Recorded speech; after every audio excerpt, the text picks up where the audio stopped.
Copyright disclaimer under Section 107 of the Copyright Act 1976. Allowance is made for fair use for purposes such as criticism, comment, news reporting, scholarship, and research. Fair use is a use permitted by copyright statute that might otherwise be infringing. Non-profit, educational or personal use tips the balance in favor of fair use. Hello दोस्तों, आज मैं explain करने वाली हूँ एक बेहतरीन film जिसका नाम है स्लम। मूवी काफ़ी इंटरेस्टिंग है। इसके अंदर जो आखिर में 2-3 ट्विस्ट आते हैं वो आपका दिमाग हिलाकर रख देंगे। उम्मीद है कि आपको ये फिल्म ज़रूर पसंद आएगी। तो अब बिना किसी देर के चलते हैं सीधा मूवी की तरफ। कहानी की शुरुआत में हम एक बच्चा भास्कर देखते हैं जो कि ग्रेवयार्ड में अपने फादर की ग्रेव पर बैठकर उनसे बात कर रहा था। उसके फादर अब इस दुनिया में नहीं रहे थे। अब वो अपने फादर को अपने बेस्ट फ्रेंड के बारे में बता रहा था। जब वो अपने फादर को अपनी माँ के बारे में बताता है, वो कहता है कि माँ अब और ज़्यादा बुरी हो गई हैं। एक सीन में अब वो अपने फादर को बाय बोलकर अपने घर जाता है। घर आके हम उसकी माँ को देखते हैं जिनका नाम था मिसेस आदित्य। वो उस पर काफ़ी गुस्सा कर रही थी क्योंकि वो स्कूल ख़त्म होने के बाद अब घर आया था। वो उसको समझाती हैं कि स्कूल ख़त्म होने के बाद सीधा घर आना चाहिए। तभी वो उन्हें बताता है कि वो अपने फादर की ग्रेव पर गया था। तभी उसकी माँ अचानक उस पर और ज़्यादा गुस्सा करने लगती हैं और कहती हैं कि वो उसे पाल रही हैं, ना कि उसके फादर। शायद यही वजह है कि भास्कर के फादर और मिसेस आदित्य के बीच में कोई झगड़ा हुआ होगा उनके गुस्से की, यानी उनके मरने से पहले, जिसकी वजह से उनके दरमियान इतनी ज़्यादा इख्लाफात थे। अब वो भास्कर से कहती हैं कि वो शावर ले ले और ये कहती हैं उसके बाद कि वो शावर ले और डिनर पर आ जाए। यहाँ सीन बदलता है जहाँ पर हम दोनों माँ बेटे को खाना खाते हुए देखते हैं, जिसके बाद भास्कर वहाँ से उठकर चला जाता है। अब उसे वहीं से अपने फादर की एक पिक्चर मिलती है जो कि उनके ट्विन ब्रदर के साथ थी। उसी वक्त उसकी माँ वहाँ पर आती है और उसे सोने के लिए कहती है। पिक्चर को लेके अपने बेडरूम में आ जाता है। भास्कर के पास जो पिक्चर थी उसके पीछे उसके फादर के ट्विन ब्रदर के साथ साथ उनका एड्रेस भी था, यानी वो उसके चचा के घर का एड्रेस था। अब अगले दिन वो स्कूल जाता है जहाँ पर उसका सिर्फ एक ही अच्छा दोस्त था जिसके बारे में वो अपने फादर के ग्रेव पर भी बैठकर बता रहा था। बाकी कोई भी उससे बात नहीं करता था। अब नेक्स्ट सीन में टीचर बच्चों को बताती हैं कि कल हम म्यूजियम में जाएंगे जिसका नाम था मैरीटाइम। ये बात सुनकर एक बच्चा कहता है कि इस म्यूजियम के एक रूम में एक लड़की ने खुद को ख़त्म कर लिया था और कहा जाता है कि वो लड़की आज भी लोगों को हॉन्ट करती है, यानी उसकी आत्मा। अब उसकी बातों को सुनकर भास्कर हंसने लगता है क्योंकि उसे कोई भी इवल एंटिटी पर यकीन नहीं था। नेक्स्ट सीन में स्कूल में छुट्टी हो जाती है और भास्कर घर जाने लगता है, लेकिन वही लड़का उसको रोक लेता है जिसने इस सबको म्यूजियम के हॉन्टेड होने के बारे में बताया था, जिस पर भास्कर हंसा भी था और ये बात उसे पसंद नहीं आई थी। इसलिए वह भास्कर को धक्का देकर गिराता है, जिसकी वजह से भास्कर की नाक से खून आने लगता है। घर पहुंचकर उसकी माँ उसे काफ़ी बातें सुनाती है। उनको लगा था कि भास्कर लड़कर आया है। उसकी यूनिफॉर्म भी देखी जो कि फट चुकी थी, जिस पर वो उसे बहुत ज़्यादा गुस्सा करती हैं कि पैसे दरख्त पर नहीं लगते। वो इतनी मुश्किल से उसकी फ़ीस भर रही हैं, लेकिन वो फिर भी ऐसी हरकतें करता है। वो अपनी माँ की इतनी सारी बातें सुनकर इमोशनल हो जाता है। उसकी आंखों से आंसू निकलने लगते हैं, जिसके बाद भास्कर अपनी डॉल के पास जाता है और उससे कहता है वो उसकी माँ की हिफाजत करे क्योंकि वो उसके अंकल एंटोन को ढूंढने जा रहा था। यहाँ पर भास्कर वो घर से भागने वाला था। वो पहले म्यूज़ियम जाता है और अपने स्कूल फ्रेंड्स के साथ, उसके बाद उसका इरादा था अपने अंकल के घर जाने का। देखते हैं घर पर उसकी माँ ने उस नोट को देख लिया था। खैर भास्कर जो है वो पुरानी बात भूल चुका था, लेकिन वो बुली बच्चे उसे पकड़कर रूम के अंदर बंद कर देते हैं जहाँ पर उस लड़की ने खुद को ख़त्म किया था। वहाँ पर वो फांसी का फंदा आज तक था, जिसको देखकर भास्कर डर जाता है। वो ज़ोर ज़ोर से दरवाज़ा बजाने लगता है, लेकिन वो बुली बच्चे बाहर खड़े होकर मज़े ले रहे थे। जिसके बाद जब वो दरवाज़ा खोलते हैं तो वो नोटिस करते हैं कि भास्कर बेहोश हो चुका है। की आँख खुलती है, तभी वो अपने सामने उस लड़की के भूत को देखता है, जिसको देखकर वो बाहर आता है। ये सोचते हुए वो बस स्टॉप पर चला जाता है जहाँ एक लड़की बैठी हुई थी। वो उसे आवाज़ देता है, लेकिन वो लड़की उसकी बात को इग्नोर कर देती है, जैसे कि उसने भास्कर को देखा ही ना हो। फिर उसके बाद जब वो बस में बैठ जाता है, लेकिन उसके पास पैसे नहीं थे। इसके लिए वो कंडक्टर के आने पर छुप गया था। अगले सीन फिर से ग्रेवयार्ड का था। अगले सीन में हम उस ओल्ड लेडी को देखते हैं जो एक रिचुअल परफॉर्म कर रही थी। अगली सुबह भास्कर उठता है और अपने अंकल के पास जाता है जो एक लैपटॉप पर काम कर रहे थे, लेकिन वो लैपटॉप बंद था। ये देखकर उसे अजीब सा महसूस होता है। वो अपने अंकल से बात करता है। पहले तो उसके अंकल काफ़ी सीरियस लग रहे थे, लेकिन अचानक से उनके इमोशंस बदल जाते हैं। जिसके बाद वो खाना खाने बैठते हैं। वहाँ वही खाना था जो कल रात को बना था। भास्कर उस पर इतना ध्यान नहीं देता, लेकिन तभी वो एक और चीज़ पर नोटिस करता है कि जो कल हुआ वो दोबारा से रिपीट होने लगा था। अंकल फिर से खांसते हैं, पानी पीते हैं और आंटी जो है वो अपनी बेटियों को वेकेशंस पर जाने के लिए बताती हैं। घर की घड़ी 10 पर आकर रुक गई थी, यानी कि 10 बजे पर वक्त रुक गया था। अब वो बाहर जाता है जहाँ पर उसे एक और लड़की दिखाई देती है, जिसे देखकर वो उससे इम्प्रेस हो जाता है और उस लड़की का पीछा करने लगता है। जहाँ पर वो पैदल आगे बढ़ रही थी, लेकिन उसके आगे एक भूत थी। वो उसको देखकर भास्कर उस लड़की को रोकने जाता है, लेकिन वो लड़की उसे बताती है कि वो भी उन्हें देख सकती है। यहाँ पर उसे फील होता है कि वो अकेला नहीं है जो इवल एंटिटीज को देख सकता है, बल्कि यहाँ पर वो लड़की भास्कर को अपना नाम एरिना बताती है। भास्कर और वो बैठकर बात करने लगते हैं। वो स्पिरिट घोस्ट भी उनके पास ही थी। भास्कर एरिना से पूछता है कि वो कितने टाइम से इन चीज़ों को देखती आ रही है, जिस पर एरिना उसे बताती है कि बहुत टाइम से। तब भास्कर उसे बताता है कि वो इन चीज़ों को तब से देख रहा है जब से वो म्यूजियम के अंदर गिर गया था। सीन में वो अपनी नई दोस्त के साथ उसके घर पर जाता है, जहाँ पर भास्कर उस ओल्ड लेडी के बारे में बताता है जिसने उनके घर के सामने ऑफरिंग्स को रखा था।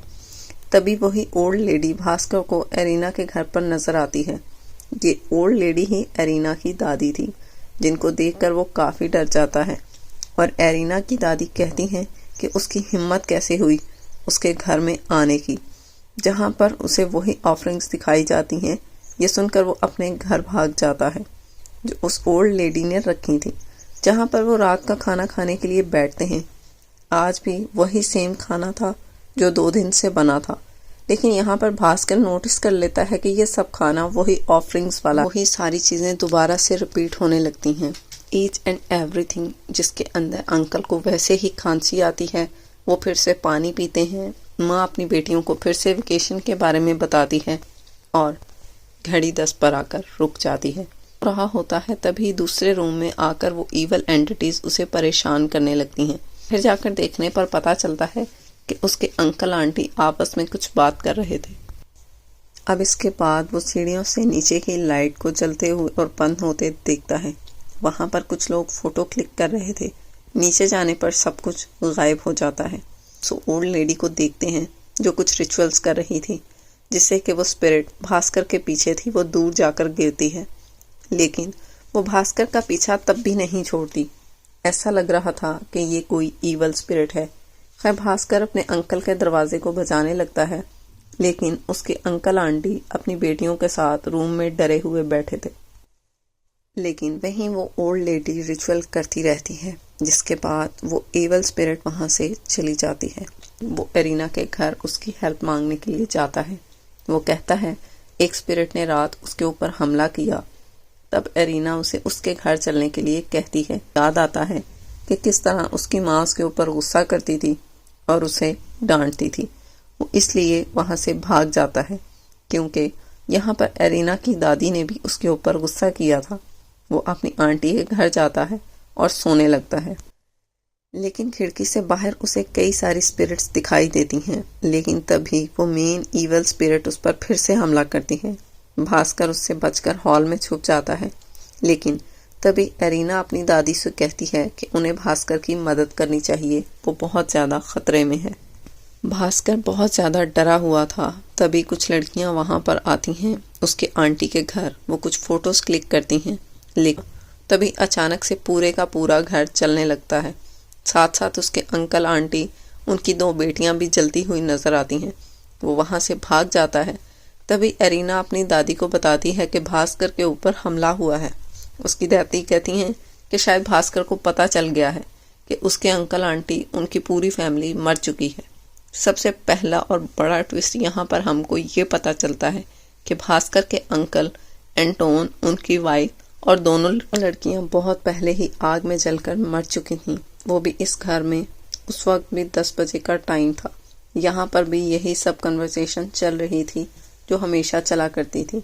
इसलिए उनकी स्पिरिट्स यहाँ एक लूप के अंदर फंस चुकी थी। अब तक भास्कर जिनके साथ रह रहा था वो असल में उसकी फैमिली की स्पिरिट्स थी, यानी कि रूहें थीं। यही वजह थी कि वो लड़कियां अचानक से वहां आ गईं। उन्होंने एंटोन ने उनको मना किया कि वो रात में नीचे ना जाए।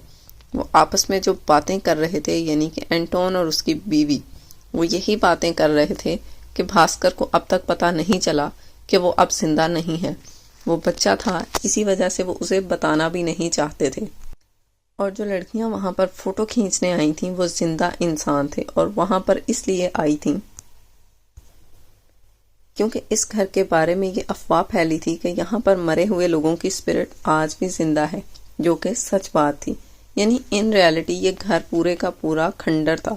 मतलब एक तरह से देखा जाए तो यहाँ एंटोन का घर हॉन्टेड था और ये बात अरीना जानती थी, क्योंकि जाहिर सी बात है वो स्पिरिट्स को देख सकती थी। यहाँ अरीना चाहती थी कि भास्कर भागकर अपने घर गया होगा। तभी भास्कर अपने घर पहुंचता है जहां पर उसकी माँ बहुत ज्यादा रो रही थी, क्योंकि असल में उसका बेटा मर चुका था। और यहाँ इस मूवी का दूसरा बड़ा ट्विस्ट आता है कि भास्कर जिंदा नहीं था, बल्कि वो उसी दिन मर गया था जब वो म्यूजियम के अंदर सल के बल गिरा। गिरते टाइम उसके सर में एक कील घुस गई थी। ये देखकर भास्कर को काफी बुरा लगता है। वहां पर जो बच्चे भागे थे वो इसीलिए भाग गए थे क्योंकि भास्कर मर चुका था। यही रीजन थी कि वो सारे के सारे स्पिरिट्स को देख सकता था, क्योंकि वो खुद अब एक स्पिरिट रेलम के अंदर फंस चुका था। अब वो अपनी माँ को बताना चाहता है कि वो वहीं पर है, लेकिन उसकी माँ उसे नहीं देख सकती। तभी मिसेस आदित्य के घर एरिना और उसकी दादी आते हैं, यानी कि ये दोनों ही जिंदा इंसान थे। इसी वजह से वो एवल स्पिरिट जो कि अब तक हम देख रहे थे वो उसके पीछे पड़ गई थी, जो कि असल में एक डेविल था और उसके स्पिरिट को कंज्यूम करके खुद मिसेस आदित्य के सामने उसके रूप में आने वाला था। लेकिन ऐसा हो नहीं सकता था। यहाँ मिसेस आदित्य इमोशनल हो जाती हैं क्योंकि वो फ्रस्ट्रेशन में अपने बेटे को डांटती थीं, लेकिन वो उससे मोहब्बत भी करती थीं। एरिना की दादी उसे कहती हैं कि ये सब अब नहीं हो सकता, मरे हुए इंसानों को दोबारा से जिंदा नहीं किया जा सकता। ये सुनकर मिसेस आदित्य रोने लगती हैं। एरिना की दादी उसे डेविल से की हुई डील को कैंसिल करने के लिए कहती हैं। यहाँ हमें पता चलता है कि मिसेस आदित्य ने डेविल से डील की थी उसके बेटे को उसे वापस करने के लिए। एरिना की दादी के कहने पर वो डेविल के साथ की हुई डील तो कैंसिल कर देती हैं, लेकिन वो डेविल था, इतनी आसानी से कैसे मान लेता। वो वहाँ आ जाता है और उनके ऊपर हमला करता है, जिसके बाद वो मिसेस आदित्य को पकड़ता है और उन्हें पोजेस कर लेता है। मिसेस आदित्य दीवार पर चलने लगी थीं, लेकिन एरिना की दादी उसे नीचे उतरने के लिए कहती हैं, जिसके बाद वो उनके सामने आ जाती हैं। और फिर एरिना की दादी एरिना से वो एमलेट लेती हैं और साथ ही भास्कर की डॉल को, जिसके बाद एरिना की दादी इस एमलेट के अंदर से कुछ निकाल कर मिसेस आदित्य के ऊपर डालती है। उसके अंदर कुछ होली वाटर रखा था जो इस डेविल को उस डॉल के अंदर आने के लिए कहती है, जो भास्कर ने बनाई थी अपनी माँ की प्रोटेक्शन के लिए। ये वही सीन है जो हमें फ्रंट में दिखाया गया था। जाहिर सी बात है यहाँ पर वो भास्कर से जुड़ी हुई थी, जिसकी वजह से डेविल को डॉल के अंदर आना ही पड़ता है। अब एरिना की दादी जल्दी से इस डॉल के हाथ पैरों को बांध देती है ताकि डेविल उससे बाहर न जाए। जिसके बाद एरिना की दादी उसे अपने साथ ले जाती हैं। एरिना मिसेस आदित्य की उससे बेटे से बात करवाती है अपने जरिए, यानी कि वो एक मीडियम थी। भास्कर कहता है कि वो अपनी माँ से बहुत मोहब्बत करता है।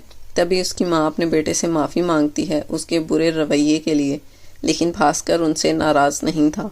वो आखिरी बार उन्हें गले लगाकर बाय कहता है। अब उसको आज़ादी मिल जाती है फाइनली।